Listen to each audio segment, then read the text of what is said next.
Irmãos, a coisa está séria. Estão querendo calar o povo de Deus. Eles não estão dizendo isso descaradamente, né? Na mídia, nas redes sociais, não. É por questão de saúde pública. É questão de você ser prudente. Não pode se abrir uma igreja e colocar pessoas lá dentro, porque vai causar aglomerações. É isso que eles estão alegando. E aí não pode se fazer nem lives mais, em algumas cidades por aí. Mas eu falo para você sem medo de errar, na igreja, nas igrejas, principalmente essas igrejas que são tradicionais, antigas, que são assim, que levam a coisa a sério, nessas igrejas é muito mais difícil de você contrair um vírus do que dentro de um mercado, do que dentro de um banco, do que dentro de um posto de saúde, de um hospital, onde você vai com tosse, e ali você contrai o seu vírus da gripe, o vírus da virose, o vírus do Covid. Na igreja é muito mais difícil você contrair algum vírus, porque na igreja, se você olhar aqui, eu vou até mostrar, acho que não vai dar certo se eu mostrar aqui, mas está tudo escrito nos bancos: não sentar. Na porta da nossa igreja, na porta do templo, tem álcool em gel. Você não entra dentro da igreja se você não passar álcool em gel. Você não senta aqui dentro da igreja perto de alguém. Você tem distanciamento aqui. E você não entra se você não tiver máscara.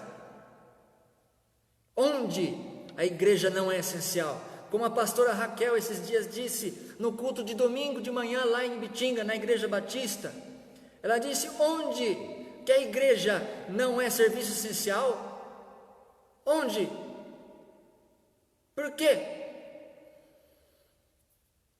E a gente sai pela rua aí, a gente vê jovens, pessoas em avenidas, pessoas em bares que estão aí pela periferia, pessoas aí não sei aonde, bebendo, se drogando, se prostituindo.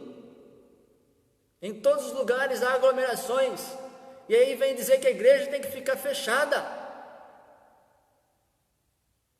E essas pessoas que estão em todos os lugares aí, bebendo, se drogando, se prostituindo, depois eles acabam com a sua vida, e eles vêm diante de nós, pastores, na igreja, pedir ajuda.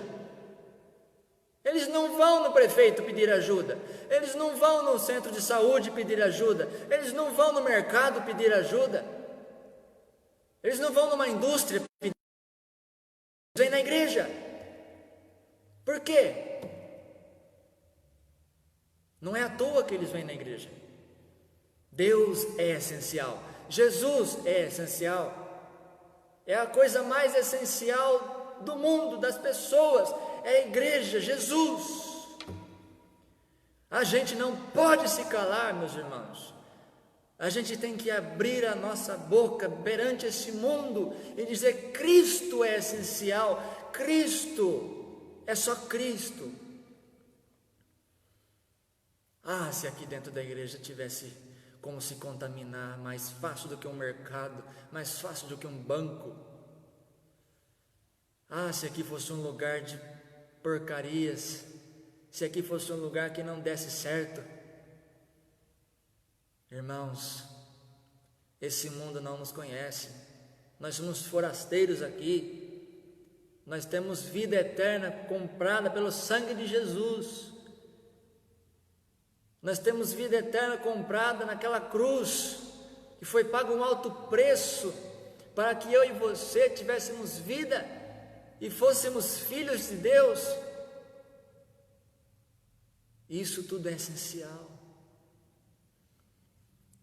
Não é apenas um supermercado que nós devemos estar ali para comprar o nosso sustento, ou um banco que nós devemos estar ali para pegar o nosso dia a dia, né? Mas a igreja é essencial também, muito essencial na vida das pessoas. É muito difícil para um pastor, para uma pastora daquela de Bitinga dizer isso. Por quê? Porque nesse período de pandemia, nesse período onde as pessoas estão em casas, nesse período onde está tendo medo, nesse período onde está tendo ansiedade, está tendo síndrome do pânico, está tendo vontade de suicídio, é nesse período que os pastores trabalham mais. E aí a gente tem que ficar de braços cruzados dizendo: não, a igreja tem que fechar mesmo, porque não pode ter aglomeração. A igreja tem que ficar fechada mesmo, porque nós somos o corpo de Cristo, porque a igreja sou eu, porque a igreja é cada um, que a igreja tem que ficar em casa mesmo. Não precisa ir na igreja para orar, não precisa ir na igreja para cantar, não precisa ir na igreja para escutar a palavra. Que isso, irmãos? Se alguém dizer essas coisas, ela não entendeu a palavra de Deus. A Bíblia, do começo ao fim do Novo Testamento, diz que nós devemos nos ajuntar num lugar para cantar, para ouvir a palavra, para fazer muitas coisas socialmente. Aqui em Hebreus capítulo 10, versículo 25, diz assim: não deixe de reunir como igreja, não deixemos de reunir-nos como igreja, segundo o costume de alguns, mas procuremos encorajar-nos uns aos outros, ainda mais quando vocês veem que se aproxima o dia. Não deixemos de reunir-nos como igreja, segundo o costume de alguns, mas procuremos encorajar-nos uns aos outros, ainda mais quando vocês veem que se aproxima o dia. Olha a primeira partezinha do versículo 25 que diz: não deixemos de reunirmos como igreja. O que o autor de Hebreus está dizendo aqui para nós, para essas pessoas que estavam lendo a carta dele na época? Que muita gente estava querendo ser um desigrejado, como há muito hoje em dia, né? Hoje há evangélico não praticante agora. Evangélico não praticante. O que você é? Evangélico. Mas eu não vou na igreja. Eu sou só evangélico, mas não vou na igreja. Muito bonito. Aqui na palavra de Deus, que é a nossa regra de fé e prática, diz: não deixe de reunir-se como igreja. Não deixe de reunir-se como igreja. Se está na palavra de Deus, é porque é para ser cumprido. Olha a outra parte, a segunda parte. Segundo o costume de alguns, né? Como eu disse agora, existem muitas pessoas que dizem assim: não, a igreja sou eu. Cristo não deixou qualquer forma de igreja organizada, institucionada. Nos primeiros séculos, os cristãos, eles se reuniam nas casas, eles se afastaram dos ensinos de Jesus lá para frente, depois de Constantino, aí colocaram essas igrejas, esses templos aí, e a reforma não foi necessária, mas a reforma não fez tudo o que devia ter feito, porque continuou templos, e a igreja verdadeira não está em templos. Por quê? Porque a igreja não pode ter tesouraria, não pode ser com hierarquia, não pode ser com ofícios, oferta, dízimo. Nossa, dízimo é a pior coisa. Roda de membros, propriedade, escola, seminário, não precisa nada disso. Igreja sou eu, igreja está em casa, igreja é qualquer um de nós se reunimos em casa e fazemos tudo em casa, não precisa ir na igreja. De acordo com Jesus, onde tiver 2 ou 3, ali está Ele no meio de nós, conforme Ele prometeu. A igreja, como organização humana, tem falhado, tem caído, é errado, tem pecado, tem escândalo, tem um monte de coisa que dá desserviço ao evangelho. Precisamos sair dela, não podemos ficar nela. Está assim hoje em dia. Irmãos, primeira coisa que eu tenho para dizer para esses irmãos que dizem todas essas coisas: se você procura perfeição, você não vai achar em nenhum lugar deste mundo. Você não vai achar em nenhum lugar deste mundo perfeição. O único lugar que você vai achar perfeição é na Nova Jerusalém, no qual está aguardando nós ali no grande dia. Somente ali é a perfeição. Aqui neste mundo nós não encontraremos nada que é perfeito, nada. Única pessoa, única coisa que é perfeita é Jesus de Nazaré, é a Nova Jerusalém. Aqui na terra a igreja é pecaminosa, sim. A igreja não é perfeita. A igreja erra, a igreja faz um monte de coisa que não deve, faz. Mas é dentro da igreja, segundo Paulo escreveu em Timóteo, que há o baluarte da verdade. Ou seja, dentro da igreja, dentro dessa instituição, o qual foi firmada por Jesus, contém a verdade. E dentro dessa instituição que contém a verdade, o que é a verdade? É a palavra de Deus. O que tem aqui dentro? Jesus. Jesus é a verdade. Aqui dentro desse templo, em todos os templos evangélicos, encontramos a verdade, encontramos a paz, a harmonia, a comunhão entre os irmãos. Por isso nós não temos que deixar de congregar, não deixar de reunir-se como igreja, segundo é o costume de alguns, como está escrito em Hebreus 10, 25.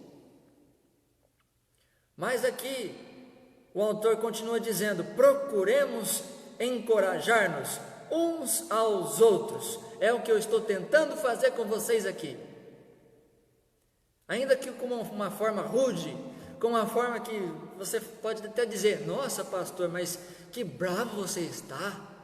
Mas é às vezes com esse jeito de falar que você fala: não, é isso mesmo, eu tenho que fazer isso, porque a Bíblia diz.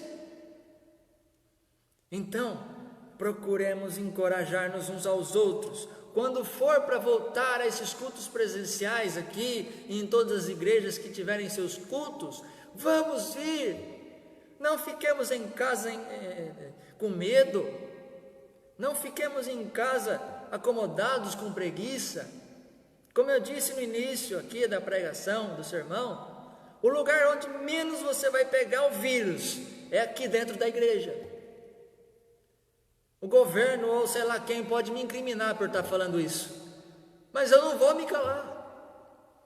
A igreja é um dos lugares que menos tem vírus. Aqui é higienizado culto por culto. Antes do culto é passado álcool nos bancos, álcool em microfone, álcool em mesa de som, álcool em todas as coisas aqui do chão, dos instrumentos. É mantido o distanciamento, não entra se não tiver máscara, passa álcool em gel na mão. Aqui é menos probabilidade de você pegar vírus do que em um mercado, em um banco. Então, irmãos, procuremos encorajar-nos uns aos outros para vir congregar, para participar do corpo de Jesus. Por quê? Ainda mais quando vocês veem que se aproxima o dia. É a última parte do versículo. Ainda mais quando vocês veem que se aproxima o dia. O que é isso que ele está falando aqui, o autor de Hebreus? Se aproxima o dia. Se aproxima o dia? É, o dia em que Jesus vai voltar.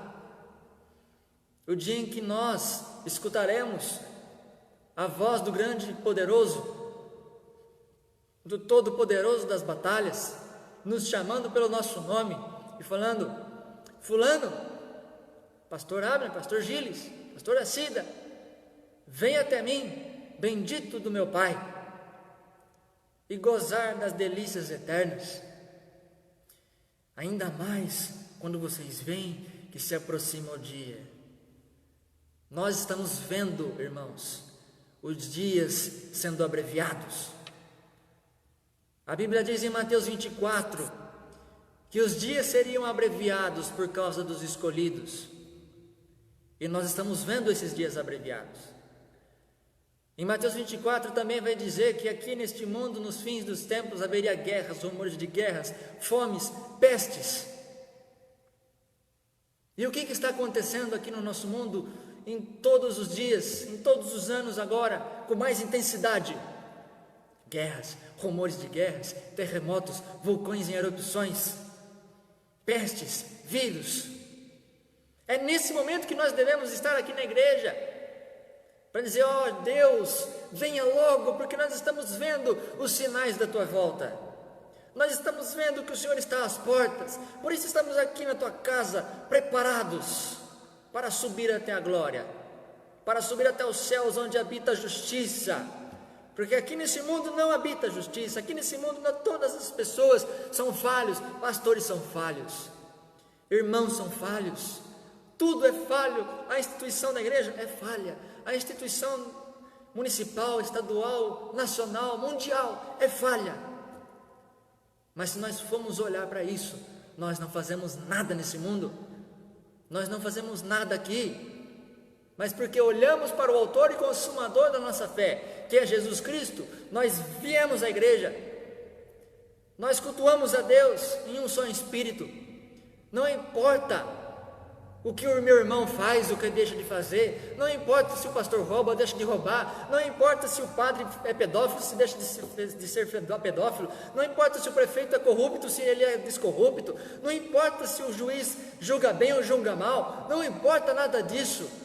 O que importa é que nós estamos olhando fixos para o alvo, para o autor e consumador da nossa fé, Jesus Cristo, o nosso Deus, nosso Salvador, que pagou um alto preço para que nós pudéssemos ter vida e que nós pudéssemos estar aqui unidos na igreja e rejeitar essa ideia de que nós não devemos congregar. Nas cartas, um exemplo prático disso, nas cartas onde os apóstolos Paulo, Pedro, João escreveram, ele não escreveu apenas para uma pessoa, eles escreveram para igrejas. Então estavam sim instituídas, estavam sim, e ali deviam ser encorajados a estar ali cultuando a Deus, mediante essas cartas. E eles fizeram comparações também entre cabeça e corpo, marido e mulher, edifício e pedra, que nós temos que ter essa ligação aqui na terra, em comunhão, junto uns com os outros, e com Jesus, que é o cabeça. Se nós não tivermos isso, como nós vamos ter isso no céu, meus queridos? Todos nós somos pecadores, todos nós temos doenças, temos pecado, temos tudo, mas se nós formos ficar olhando para isso, nós não fazemos nada. E aí quando Jesus voltar e buscar a tua igreja, como que nós vamos ter comunhão com Ele lá no céu, com os irmãos que estiverem lá no céu? Temos que ter comunhão com Deus aqui na terra, na igreja, nesses ajuntamentos, nos domingos, nas quintas-feiras aqui na nossa igreja, também nas terças e nos sábados onde existia um culto de jovens. Temos que sim nos ajuntar. Jesus até instituiu um processinho disciplinar para quando alguém pecasse muito, fosse excluído da igreja.